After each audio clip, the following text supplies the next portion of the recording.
Hello everyone, welcome back to my YouTube channel. अनि hope सबैहरू पनि सन्चै हुनुहुन्छ होला। मलाई पनि एकदम ठिक छु। अनि आजबाट चाहिँ म ब्लग बनाउँछु भन्ने सोचेको छु। सो मेरो डे स्टार्ट भयो आज चाहिँ 7 बजे, किनभने आज शनिबार हो। सो म जिम पनि गएन, आज रेस्ट गरेँ, सुतेँ। अनि अब चाहिँ मेरो दिन सुरु हुन्छ।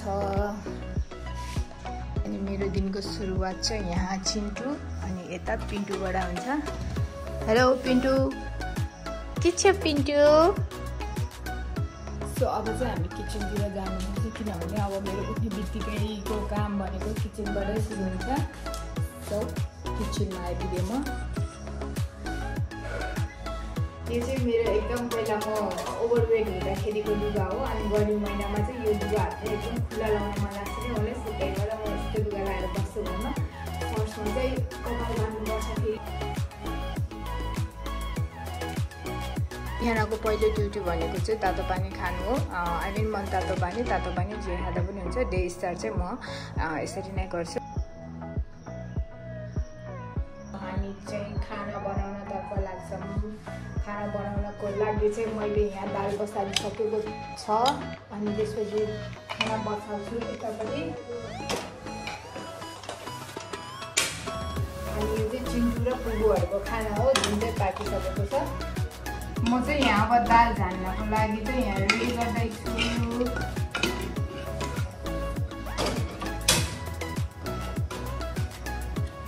म चाहिँ दाल चाहिँ लसुन हालेर चाहिँ झान्छु होइन। तपाईँहरूले के हालेर झान्नुहुन्छ कमेन्ट गर्नु होला। मलाई यो भिडियो त यस्तो फनी लागिरहेको छ होइन कि अब के भन्नु, सायद अब म आफै पनि हेरेर कतै हाँस्छु होला। अब तपाईँहरू त झन् हाँस्ने नै भएको। ठिकै छ, यसरी नै त सुरुवात हुने होला होइन।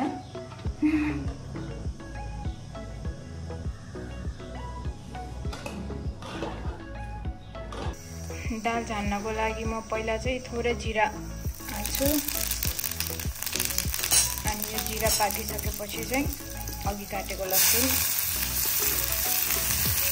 अनि यो लसुन हल्का रेड भन्ने कि ब्राउन भन्ने कि मेरो त कालै हुन लागिसकेछ।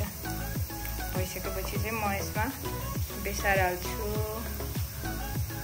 मसला अनि थोरै नुन चाहिँ चाखेर मात्र हाल्छु, किनभने बढी भयो भने फेरि मिठो हुँदैन नि त। अब यति भइसकेपछि रेडी भयो। अब हाम्रो दाल चाहिँ रेडी भइसकेको छ साथीहरू। अब हाम्रो दाल र भात चाहिँ लगभग पाकिसकेको छ। अनि अब चाहिँ तरकारी बनाउँछु। तरकारी होइन, मासु हो। अनि हाम्रो चाहिँ आज चाहिँ चिकन छ। अनि त्यसपछि चिकन मात्र होइन कि, अब चिकनमा चाहिँ हाम्रो यहाँ मुला यो मिक्स गरेर पकाउन लगाएको छ। हामी चाहिँ खासै मासु मात्र खाँदैन, अनि यो यस्तै मुलाहरू अनि सागहरू मिसाएर खान्छौँ क्या। सो अब चाहिँ म तरकारी पकाउन जाँदैछु साथीहरू। तरकारी पकाउनको लागि चाहिँ मैले यहाँ तेल तताइसकेको छु। सरी, तरकारी होइन, मासु साथीहरू, मासु। अब यसमा चाहिँ म थोरै मेथी पड्काउँछु।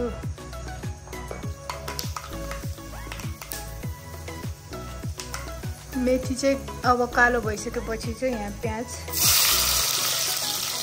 अब प्याज पनि पाकिसकेपछि चाहिँ म यसमा चिकन एड गर्छु।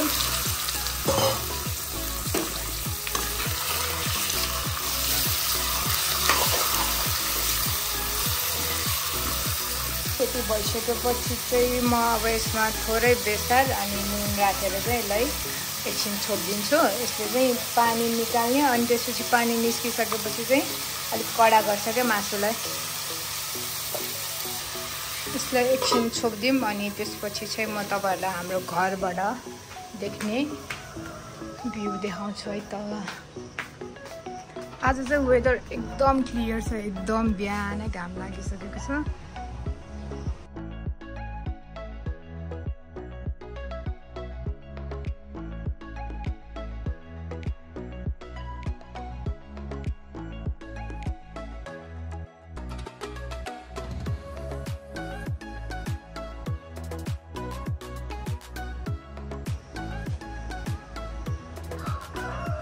यो चाहिँ हाम्रो बजार सुनसान छ।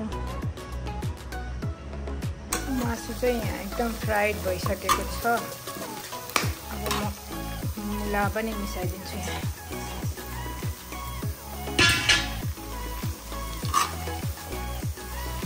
यस्तो मिठो हुन्छ नि साथीहरू, के भन्नु। हाम्रो चाहिँ तरकारी पाकेर अब यस्तो भइसकेको छ, लगभग अब रेडी भइसक्यो। यस्तै हो साथीहरू।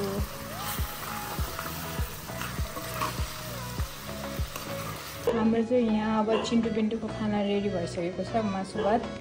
उनीहरूलाई खाना दिन्छु, किनभने यिनीहरूलाई खाना दिइसकेपछि मात्र हामी खाने गर्छौँ। फर्स्टमा चाहिँ यिनीहरूलाई नै खाना दिन्छ मम्मी। चिन्टु पिन्टु ल, यहाँ चाहिँ हाम्रो मम्मी हुनुहुन्छ, माइती गएर आउनु भएको छ। नजिक नजिक माइती हुनुको फाइदा छ कि बेफाइदा छ? किन फाइदा किन? घरि जान पाउँछ भनेर।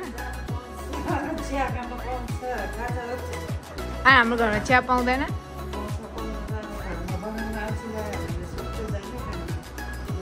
चिन्टु चाहिँ हाम्रो मम्मीको फेभरेट हो, त्यही भएर चिन्टुले खाना खाएन भने चाहिँ मम्मीलाई धेरै टेन्सन हुन्छ।